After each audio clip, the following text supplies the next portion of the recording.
Hello everyone, Seraphin here, welcome back for more Castlevania Aria of Sorrow. When I last left you guys, I was talking about some of the other Castlevania games that I've played. Most notably, that being Symphony of the Night, of course, because, well, it's fantastic. Harmony of Dissonance, another one I played, Harmony of Despair. There's a couple that I have seen playthroughs of, like on YouTube, for example, but I have not played myself, but would be very... Oh, there's a Red Minotaur here. I could have gone up here to get him. That's alright. I have not played them myself. A couple of examples is Circle of the Moon. That is one of the other Game Boy Advance ones.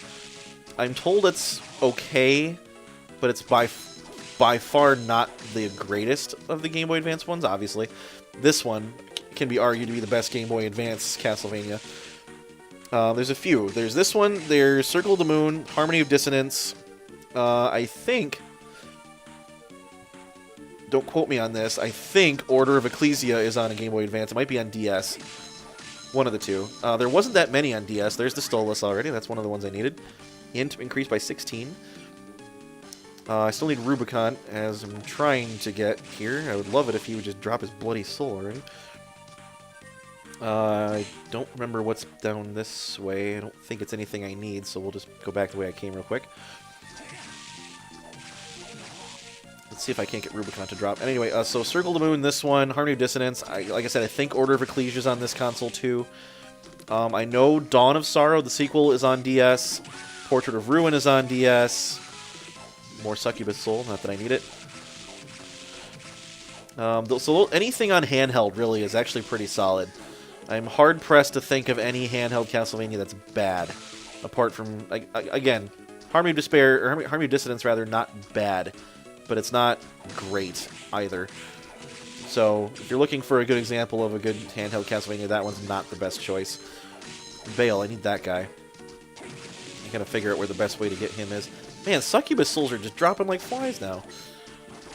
Again, it's one of the ones you need for the true ending, so I guess it makes a little bit of sense, but I wasn't expecting it to be that easy. Oh, come on, get it back here. I need your soul, dude. There's not really any easy way to farm that Bale either, unfortunately. I don't need to kill Succubus, do I? Just wasting my time, as I do. Would you let go? Jeez, I know you're like a sex demon or something, but seriously. Anyway. So, yeah, I'm hard-pressed to think of any handheld Castlevanias that are bad. Certainly not to the level of any of the N64 ones. I think there was 2 N64 Castlevanias, and they're both awful. Castlevania Judgment is just bleh, and then there was another one, too. There was a couple that were interesting, though. I'm gonna confess, I don't remember a lot of the names of them, because some of them are just really forgettable and weird. I like how Bale and Stolas are in the same area, and one gives you 12 and one gives you 16 int. It's like, would you just get the one and not the other? You don't need to worry about it. Anyway, moving on. So we're gonna go outside and grab Basilisk, hopefully. There's a couple Basilisks out here. I like how it's called a basilisk because it's like the whole turns you to stone kind of deal, but it's actually modeled after a cockatrice. A basilisk, I'm pretty sure, is supposed to be a snake or a lizard or some nonsense, as opposed to a chicken. But what the heck do I know? So here's our friend, the Iron Golem, that we couldn't deal with before, but now we have Killer Mantle, so one hit, dead. And now he's just trivial. And we get to see what's in here now. Oh, no, we did see what was in here already, because I just walked past him last time, that's right. But now we can actually farm the Iron Golem, which I need to do, because he's got a very interesting soul. As I was saying, though, I don't remember a lot of the names of the Castlevania games, but I know what a lot of them were like, as far as like the gameplay and everything. There was one, I want to say it was either PS1 or PS2, but if you're familiar with the Season 2 of the anime for Castlevania, you actually play as Hector, who is one of Dracula's Devil Forge Masters. Like, he creates demons for him. And you actually play as Hector in one of them and collect, like, for lack of a better term, demon parts to make... I don't necessarily think you make your own demons, but you make, like, upgrades for yourself and that kind of deal. That one was pretty cool. I haven't played that one, but I've watched a lot of it and it looks really neat. That's one of the few 3D Castlevanias that's actually reasonably good. Alright, 5 minutes in and we've already got 3 of the 6 that I need from here, so that's pretty cool. We gotta get Basilisk, we gotta grab Aranus, and we gotta grab Rubicon. So that hopefully won't take that long. I'll grab Basilisk in a minute. We're gonna go... No, we'll get Basilisk out of the way first. And then we'll go back for Rubicon.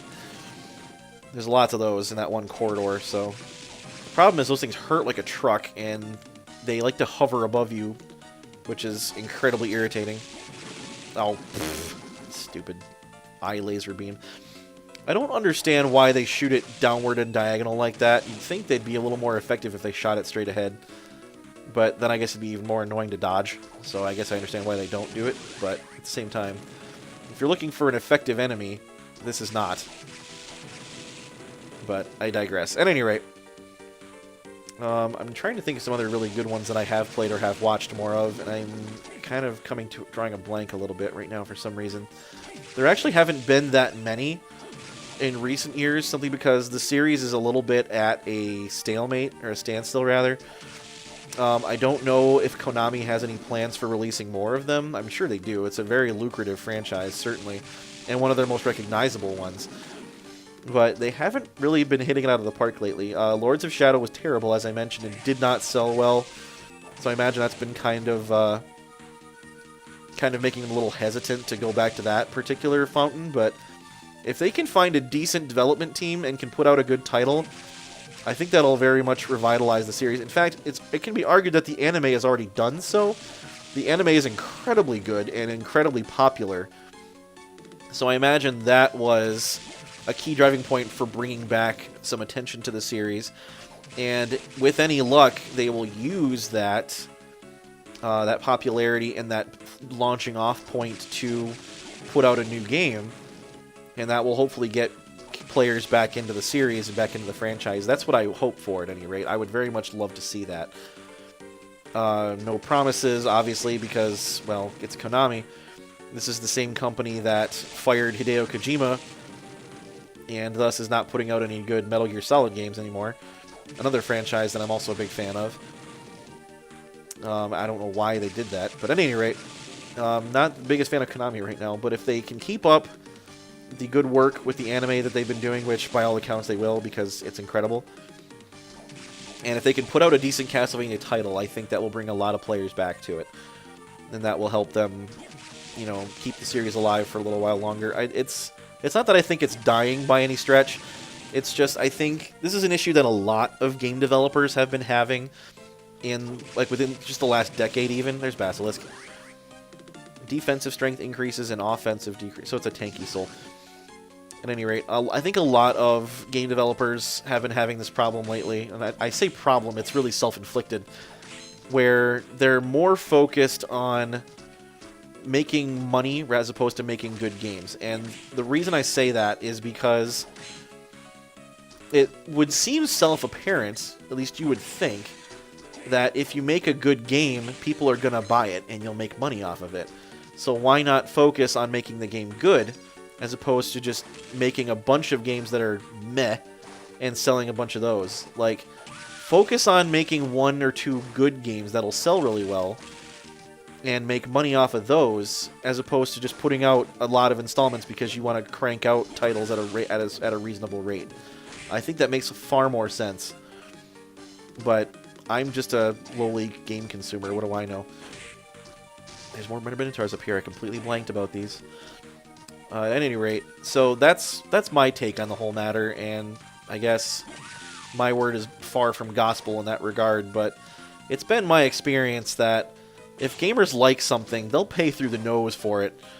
Not just for the game itself, but to maintain the experience. Like, that's why Fire Emblem Heroes has done so well, because everybody wanted it. They wanted to be able to play as all of the different characters from their favorite franchises, and they got that. And people are dumping millions of dollars into that game. Like, I think overall the game's made over $500 million so far. A mobile game, for heaven's sake. And it cannot cost that much to develop that game. Like, I know it's got this really cute artsy style, like the chibi art style, and it's very well polished. But at a base level, it really didn't require a lot of resources or effort to develop a game like that, I can't imagine. Because it's not like super big and expansive and complicated like a main series Fire Emblem game would be. But at the same time, it has everything the players wanted. Although I'm not a big fan of the gachapon mechanic, although I had never played a gacha game before Fire Emblem Heroes, so I got a little bit more obsessed with it than I should have. Probably, certainly. Actually, there's no question about that. Anybody who knows me knows I played that game way too darn much. I've kind of slowed down a bit lately because I've just kind of gotten bored with it, and that's not. I don't think that's necessarily the game's fault. I think it's my own fault. Although there's been a little bit of a stagnation with regards to, you know, new features, new mechanics in that game to keep it fresh. Because the unfortunate thing with mobile games is you got to keep something in there going. You can't just have a story mode that people can play over and over again because they're not getting anything out of it. Like, the important thing in that game is to keep the heroes coming, which they've been doing very well. Wow, I didn't even plan that. I just timed it perfectly, apparently.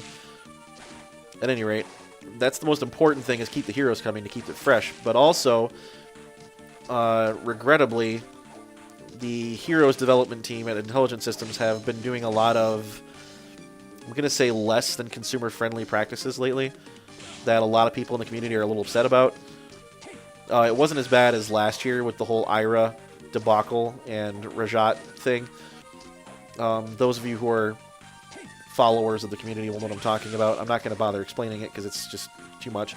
At any rate, there's got to be a better place to farm this thing. I bet you I can go back down to where that Stolas was and do it. Let's go that way. I can grab Rubicon too on that down that way. Anyway, so the thing with Heroes that I like about it is the fact that you have so many options when it comes to using heroes and building decent teams with them, and you can really do whatever the heck you want, which is nice. I like that, obviously. The more agency the player has, the better, I think.